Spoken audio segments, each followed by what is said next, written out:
आता पाहूया विधानसभेचे वारे। 14 तारखेला फलटणमध्ये जाणार शरद पवारांचं सूचक वक्तव्य। पवारांच्या वक्तव्यानं रामराजे निंबाळकरांच्या पवार गटातील प्रवेशाच्या चर्चांना उधाण। रामराजे नाईक निंबाळकरांनी मुंबईला येण्याबाबत फोनवर सांगितलं, उद्या रामराजेंसोबत मी चर्चा करणार। उपमुख्यमंत्री अजित पवारांची माहिती।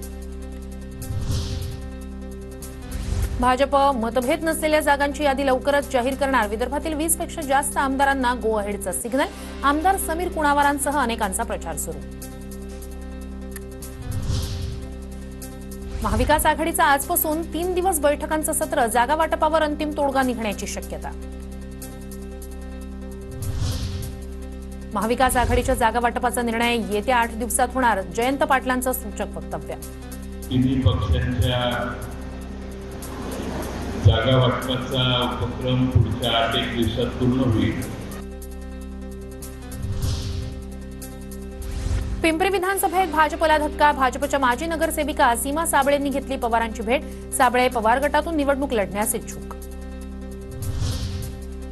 रत्नागिरीतील राजापूर विधानसभा मतदारसंघात ठाकरे गटाला धक्का। लांजातील भांबेडमधील 18 गावच्या पदाधिकाऱ्यांचा शिंदेंच्या सेनेत प्रवेश। राजापुरातून किरण सामंतांना तिकीट मिळण्याचे उदय सामंतांचे संकेत।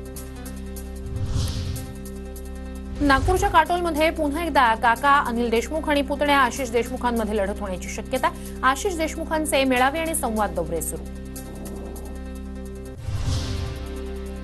एन्काउंटर स्पेशालिस्ट प्रदीप शर्मांची पत्नी शिंदे गटाकडून निवडणूक लढवणार। पत्नी निवडणूक लढवणार असल्याचं प्रदीप शर्मांकडून स्पष्ट।